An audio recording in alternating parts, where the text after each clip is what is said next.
A normal high school boy, Yuji Itadori, swallows a cursed finger to save his friends and becomes the vessel of the most dangerous curse in history, Ryomen Sukuna.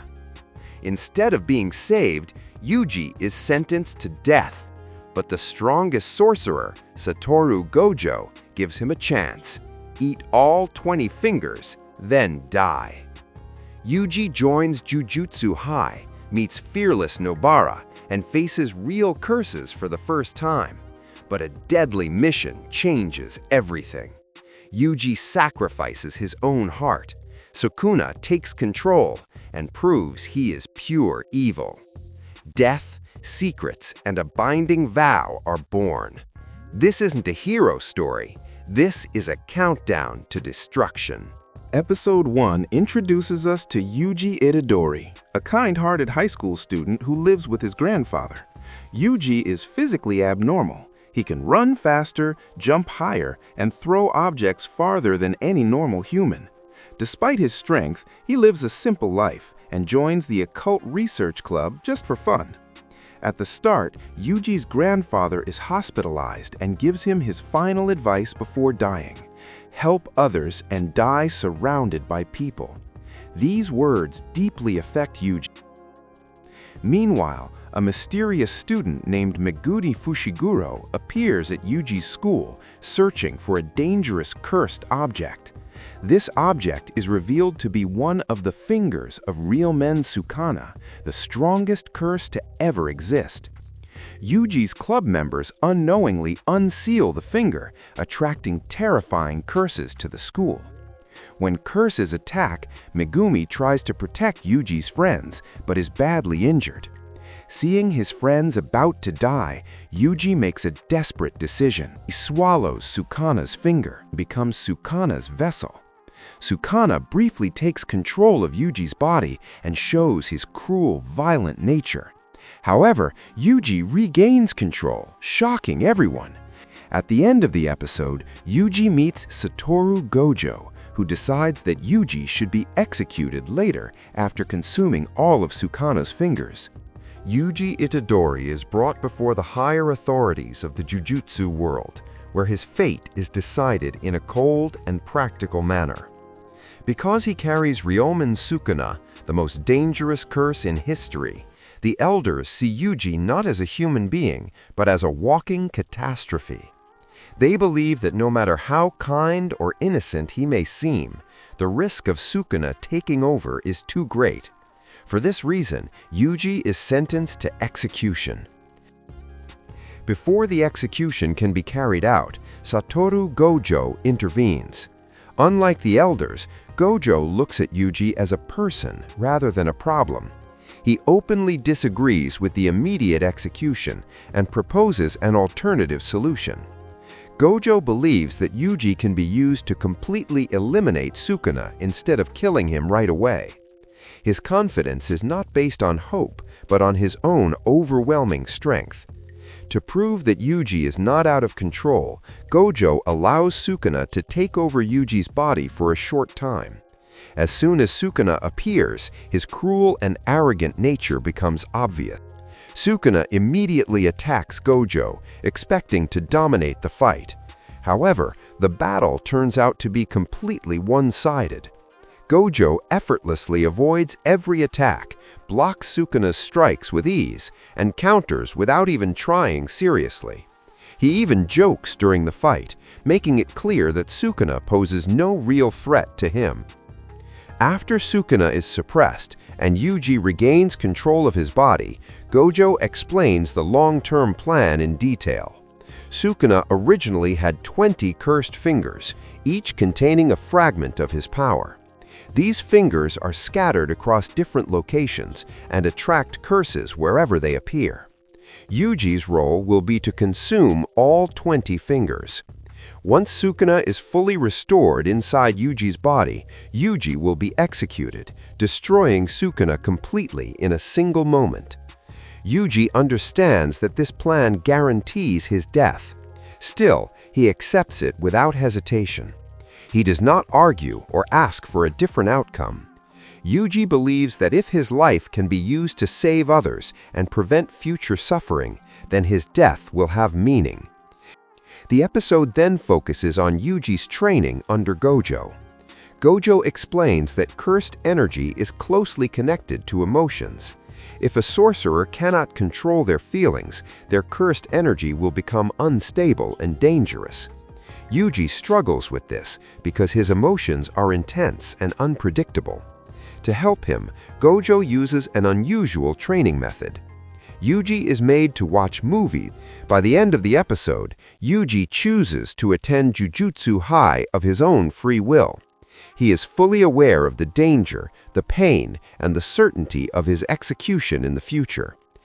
Episode 3 begins with Yuji Itadori officially arriving at Tokyo Jujutsu High, where he is introduced to another first-year sorcerer, Nobara Kugisaki. From her first appearance, Nobara's personality is impossible to ignore. She is loud, confident, and brutally honest, showing no interest in acting polite or restrained.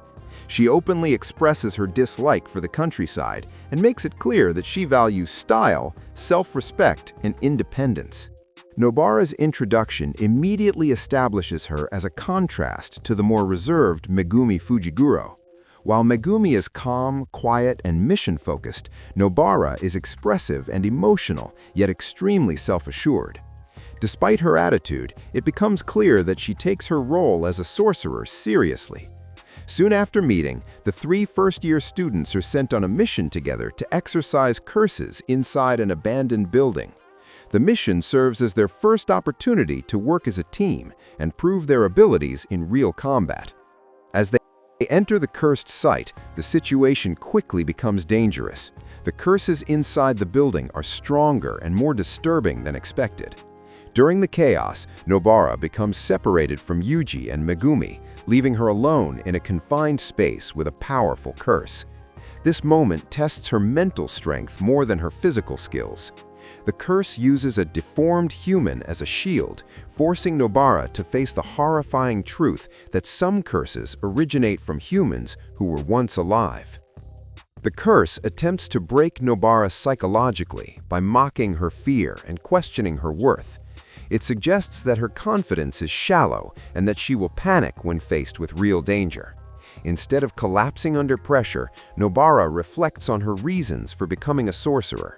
She remembers her belief that life should be lived honestly and proudly without conforming to others' expectations. For Nobara, strength is not about suppressing emotions, but accepting who she is without shame.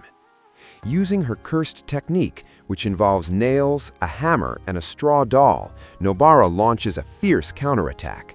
Her fighting style is aggressive and precise, combining strategy with raw brutality. She intentionally injures herself to activate her technique, showing her willingness to endure pain if it means winning. This scene highlights her fearlessness and her refusal to back down, even when facing death. Nobara defeats the curse decisively, proving that her confidence is earned through resolve and skill. At the same time, Yuji experiences a deeply emotional moment during the mission. He encounters a transformed human curse and is forced to kill it. Unlike Nobara, Yuji is shaken by this act. He struggles with the realization that being a sorcerer sometimes means killing what was once human. This moment leaves him disturbed and silent, showing the emotional cost of the job and how differently each character processes trauma. When the mission ends and the team reunites, Nobara proudly declares herself the Girl of Steel. This phrase symbolizes her unbreakable self-identity and refusal to be defined by fear, society, or expectations. Episode 3 emphasizes that strength takes many forms: Yuji's compassion, Megumi's composure, and Nobara's fierce individuality.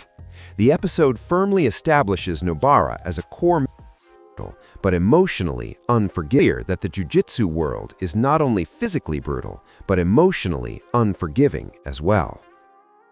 The episode 4 follows Yuji Itadori and Megumi Fushiguro as they are sent to investigate a juvenile detention center.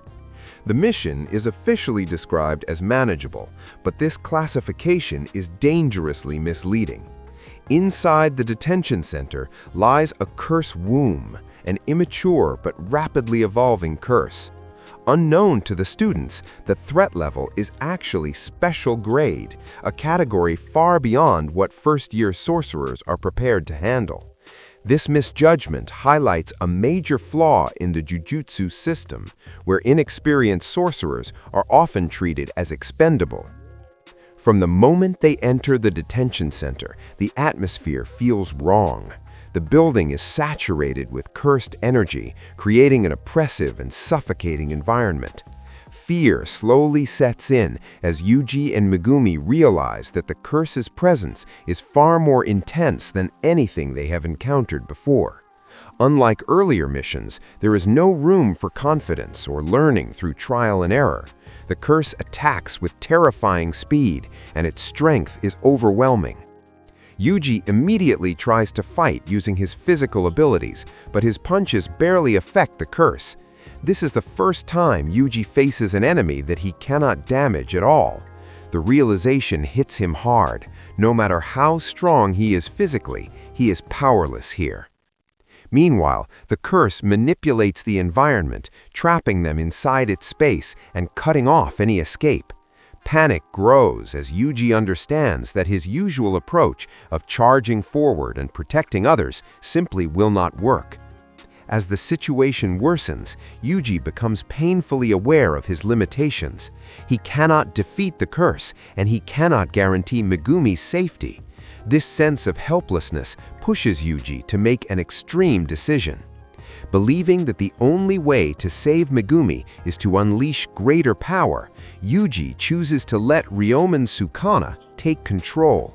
In a shocking act of self-sacrifice, Yuji tears out his own heart, trusting that Sukuna will destroy the curse and then heal him afterward.